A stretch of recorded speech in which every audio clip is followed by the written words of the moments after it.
Hey, look, it's another Nintendo game on my show, starring Mario again. Yeah. Let's go, motherfuckers! I'm on a vacation! Woohoo! And Mario and company go on vacation, for once in their terrible, agonizing lives.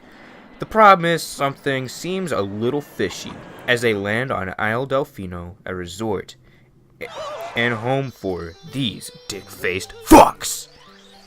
Peach is high on mushrooms and sees another Mario who's blue. But Mario is right there. How can this be? So anyway, we see that when they land, there's goop. What's this icky paint like goop? It's moving! Now, boys, don't touch that stuff.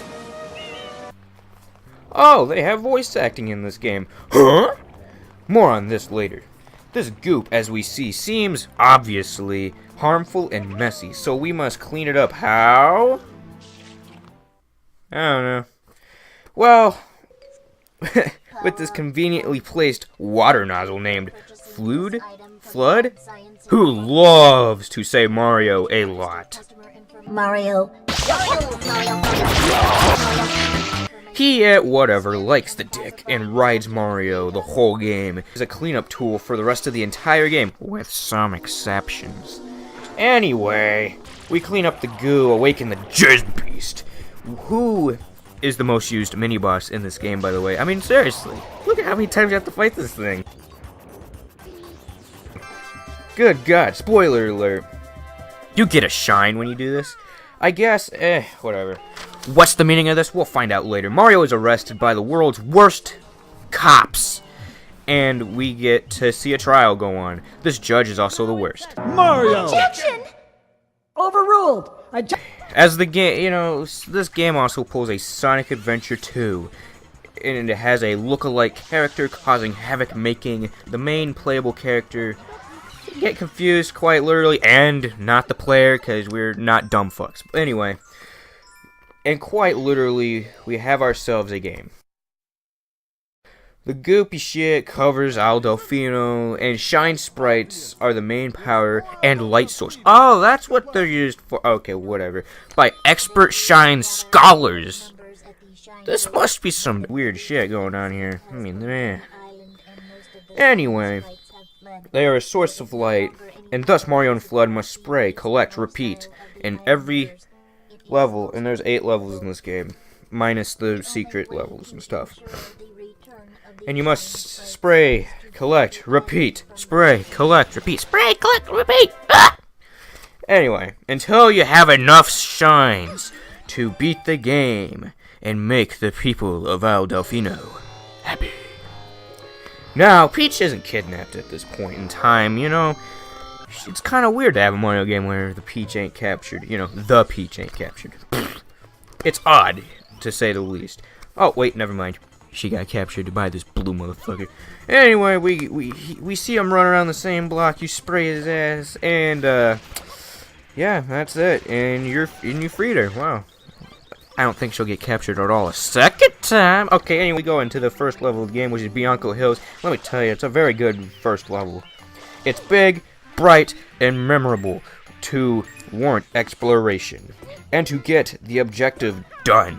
Whatever that is. There's 8 episodes in the game, which is kind of weird. They're not just levels, they're episodes. Which, in the 3 adjectives I just said, big, bright, memorable, and to warrant exploration, you can apply that to almost every single level in the entire damn game. All 8 of them, to be exact, as there is no linear bullshit. Like in Mario 64. Okay, anyway. The quality is consistent throughout. Bianco Hills introduces everything the game will be throwing at you. Easy, first level, secret passageways, unique bosses, red coin hunts, world-specific shit, and most importantly, that 7th episode, which you must complete every 7th episode in the game to beat the game. If you don't, and you think you have enough shines, you won't be able to do it until every single level has the 7th episode done. More into this later. The 7th episode is important because we see Shadow Mario, and what do? We hunt his ass down. So, before we progress into the review, the 7th episode is important, like I said, and here's why. it makes sense to the plot of the game to kill Shadow Mario or hunt him or take him out or whatever you want to say with water in every level before you do the final boss. It makes sense to the story, but I mean, like, there's some. Let me just tell you, there's some episodes you don't want to do, and you just gotta trudge through those until you get to that 7th episode. And let me tell you, all 7th episodes and every level are shit easy. You just spray him for a couple of seconds. He goes to the ground and, you know, squirms and screams like a little bitch, and you get the shine. Whatever. Anyway, yeah, this game is very progression based. It doesn't play like Mario 64 in which you can do shit all willy nilly, whenever, however you like. This game, you have to follow the rules, and it's set up. There's an opening cutscene that shows you what you're supposed to do and stuff for every level, blah, blah, blah, blah, blah. Oh, anyway, yeah. Where was I? Get shines. That's what the game is. For me, the sequential order stuff makes the game a little more, whatever, more structure and shit. It's paced better as a result of this. And let me tell you, I miss the more experimental, fucked up nature in Mario 64. Mario Sunshine has a better structure than Mario 64, and it's just more whatever. And this is what happens when you don't reserve. This is what happens when you don't read over the script before actually recording. Mario Sunshine is better than Mario 64 in every single way because of its structure, its pace, and everything in between. Okay, except for the camera. Let me just tell you, the camera is ass in both Mario 64 and Sunshine. And I find it weird how when you go into tight areas, like behind a wall or something, there's like the whole screen turns blue except for like a little circular section that has like a silhouette of Mario. I think that shit's kind of weird. I thought it was kind of weird when I was playing it as a kid and stuff, but now it's still weird. Let me just tell you. So we're getting off course. Let's get back on course. There's 8 worlds in the game, each with their own unique theme and objectives for the most part. All the levels are open, which in my Mario 64 video, which no one really watched, I bitched about the level, specifically TikTok like for its more tight nature. Other worlds, I mean, okay. Well, Nintendo decided to go bigger, better, more colorful, and a little more consistent with their theme. Mario 64 really had no theme. Mario Sunshine has a theme, and that's Summertime Vacation, okay? Even though, as I'm recording this, we're in the dead of winter. My favorite levels are Bianco Hills, Gelato Beach, Pianta Village, and Peanut Park. All these levels deal with the more vacation, feel-good vibe that the game is going for. All the levels also have a more, the objectives make sense for each world, You do the same shit in most of them, but there's some world-specific stuff, and most of that stuff is kind of fun, except for Episode 8 of Gelato Beach, where you roll a damn watermelon from the top of the hill, all the way down, and then you get the shine. It's really hard. Okay, all the levels also have fun objectives than the others, which I'll talk about later in the video. The more fun objectives of this game includes the boss fights, like this Angry Wiggler, which you melt off a light source a level before, and you think he dies, but that's not the case. He runs around the levels, and you have to spray these condom plants, and they explode, and he flips over, and you have to flop on his belly. It's making the pain even more suspenseful, and more shocking, and more, I feel sorry for this Wiggler is what I'm trying to say here. Why am I doing this voice? I have no clue! And you spray the condom plants, he flips over, whatever. You ground pound him. Another fun boss is Mecha Bowser in Peanut Park, you're like on a track and you get water bottles. Water rockets. And you aim, I guess. You don't really aim, you just point in general direction, shoot those water rockets, hit Bowser like, 3-4 times, I don't know. And you win! And the story progresses into an awful, weird cutscene.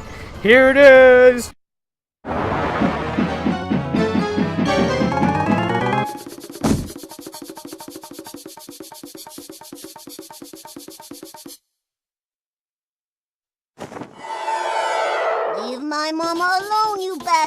I won't let you take Mama Peach away. Mama? Mama Peach? I'm your mama? Yeah, Papa told me all about it. Another gameplay highlight comes from the level secret areas, where you go in the secret area like a cave or the seashell on the top of this tightrope bullshit here.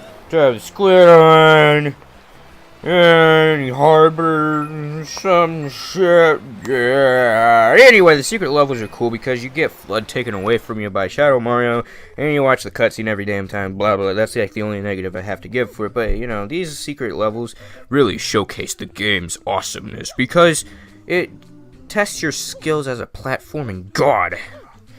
And yeah, you just jump around and stuff, except for these cubes in that one. I don't know, this cube situation really hurts at times.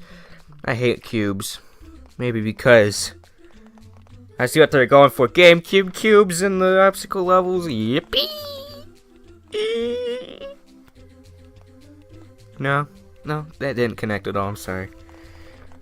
I could yeah, pure platforming skills to the end. I'm just going over my script real quick.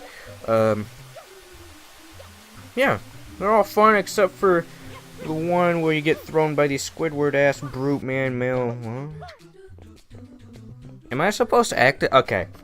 One of my least favorite secret levels is the level where you go in and there's a bunch of Isle Delfino males with their porn stashes.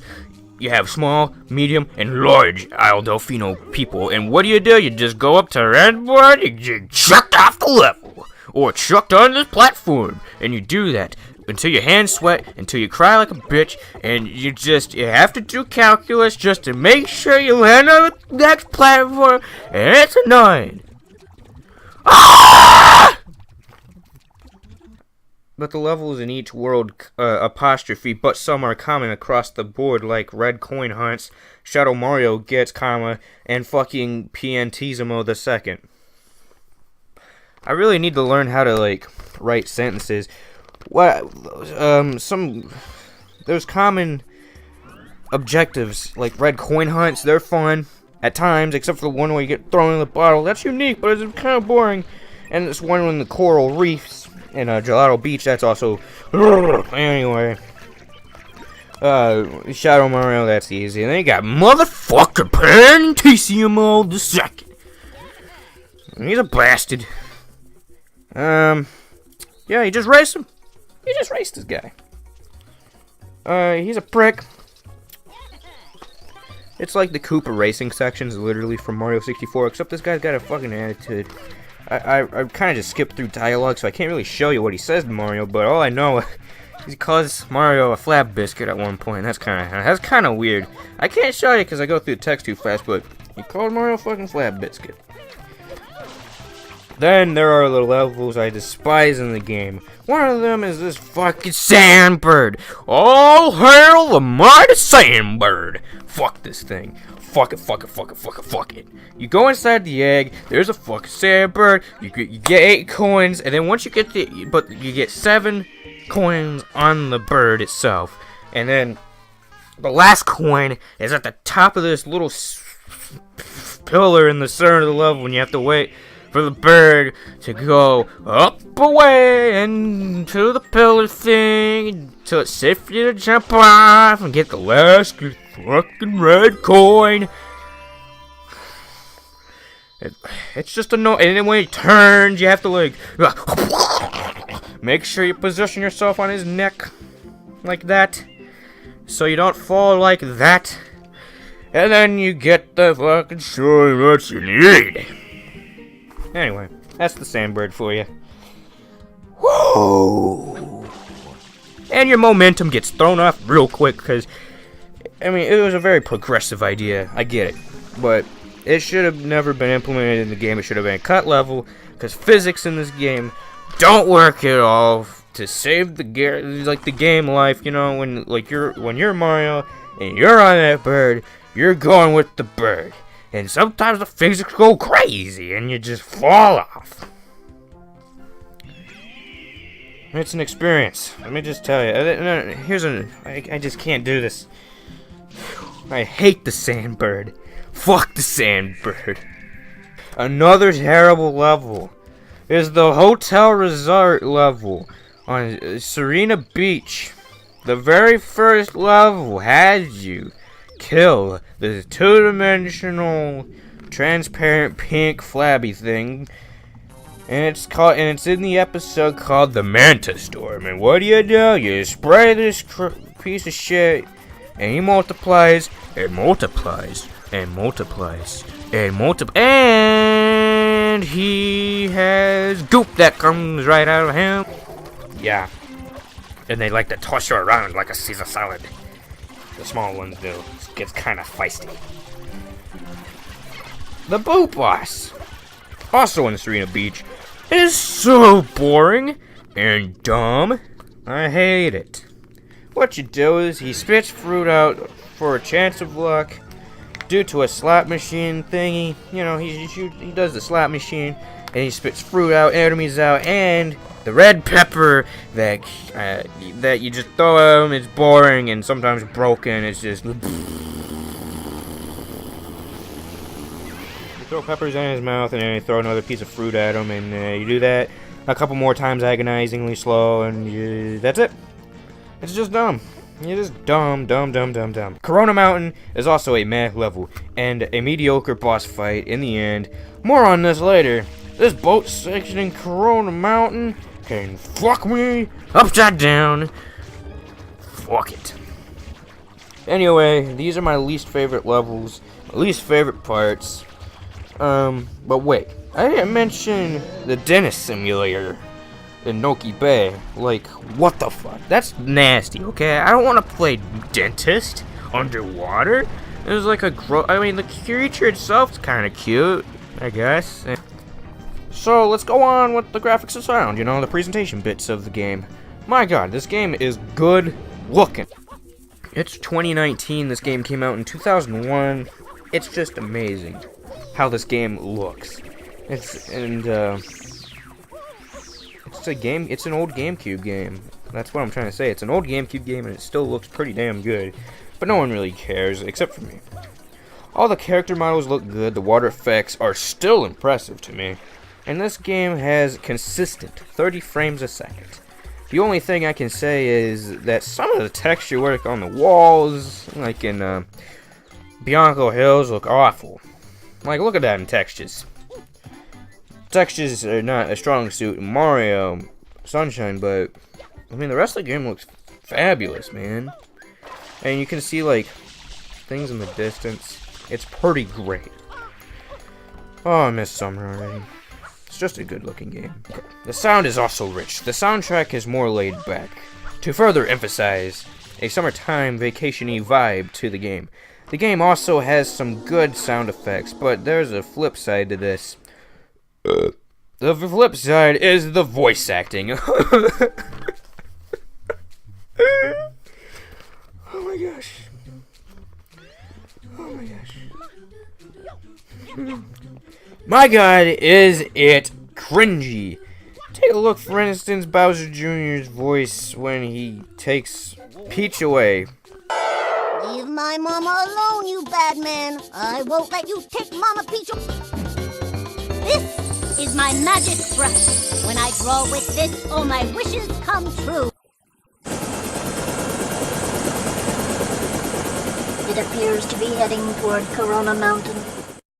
Peach gets captured. Yes, I know. It finally happens, and that's a pretty good way through the game. You think this game being different? Oh, fuck it. It's the exact same shit. Peach gets taken away. You kill Bowser. You don't kill Bowser, but you defeat Bowser. You get her back. Anyway, it's a Mario game. The Toad voices, though, are a different story. Since I love Toad so much, the best voice is Bowser. Goodness gracious. Bowser, of all people, having a voice. Mario! How dare you disturb my family vacation? Goodness gracious, Bowser's voice is terrible. Also, don't get why Bowser Jr. is dead set on Peach being his mom. Yes, that's a plot point that I already showcased in the cutscene. Why? Bestiality in a game? Fuck no. Sorry, bud, but bestiality doesn't produce ugly shits like you. That's impossible. There's lots to do in the game, though, as there are shines across worlds. Some shines are in Delfino Plaza. You get shines in the plaza.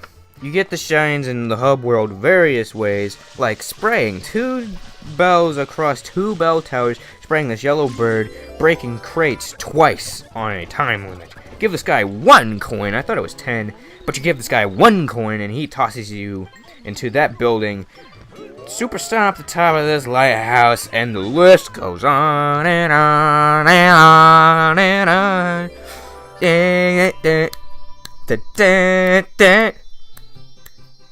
I really suck at singing. I'm down with singing in the wild. Sorry. I think one of the worst levels comes from the pachinko machine level. If you want to look up the pachinko level, just look it up on YouTube. I think there's a video for it. I hope so. I mean, God, it's YouTube, for God's sakes. I don't have any. I recommend the Game Grumps variety of pachinko level footage, but that's just me. I didn't record any footage because I hate the level so much, but I just had to address it because the physics in the pachinko level are bad. Anyway, just trust me on that one. Now, I know I talked lots of garbage on this game, but I genuinely love this game. It's one of my favorite Mario games of all time. This game stole lots of my childhood, and looking at this footage, you can hopefully see why. It's just a really good time through and through. Sure, it may rely too heavily on some gimmicks. The sperm monster, Squid Boss, which is cruel, by the way, and you do it 3 times. You literally pull his legs apart. That's just so... Who thought of that? It's so rude to the squid. It's a great game, and should be played by anyone who wants a relaxing game with some challenges. This isn't the end of the review, because there's a couple more things I want to address. Oh, for starters, Mario is not as slick and slidey in this game like he is in Mario 64. This means that Mario's movements won't kill you for the slideys. Mario's gameplay is also more streamlined to implement FLUDD properly. So, no long jumps and what not in this game. Instead, we just got whatever you can do with FLUDD, and you can do this belly hop thing. Or this mid-air dive maneuver. It's hard to explain. You just seeing the footage, you know what I'm talking about. The final boss is bad. You use the rocket nozzle to shoot up into the heavens and do a meteor butt smash, catching Mario's ass on fire into 5 designated spots to flip the bowl over in which Bowser is taking a gel bath, saving Peach in the process. I also can't stress enough how fun this game is due to its more open structure. FLUDD has 2 interchangeable nozzles, the jet and the rocket.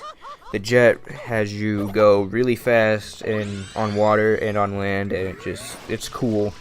The secret level that implements it is really perfect in teaching the player how to use it.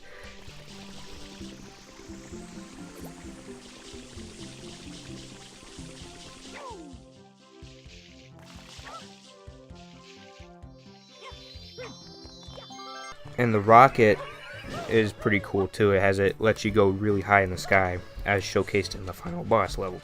They have their own challenges in making the game a little less monotonous with the standard setup.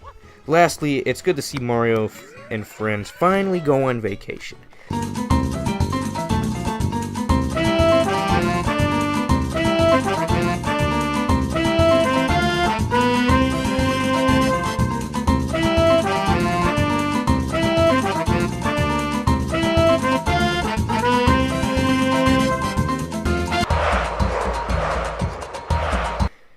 I still don't get why they make FLUDD's death so sad in the end after you save Peach.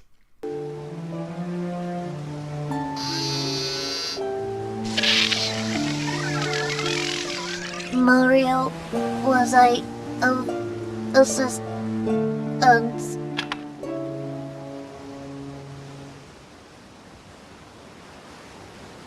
Mario, look.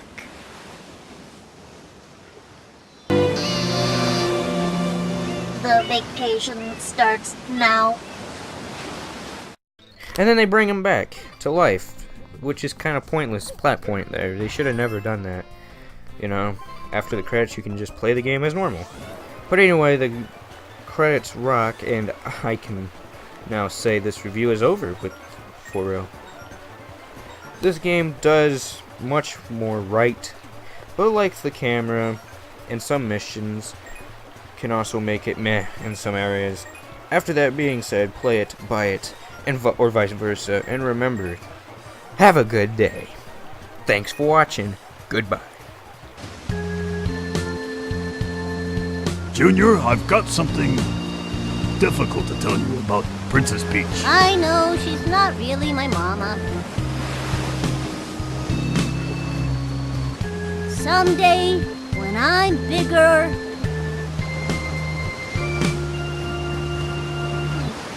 I wanna fight that Mario again. That's my boy. Well put, son. The Royal Koopa line is as strong as ever.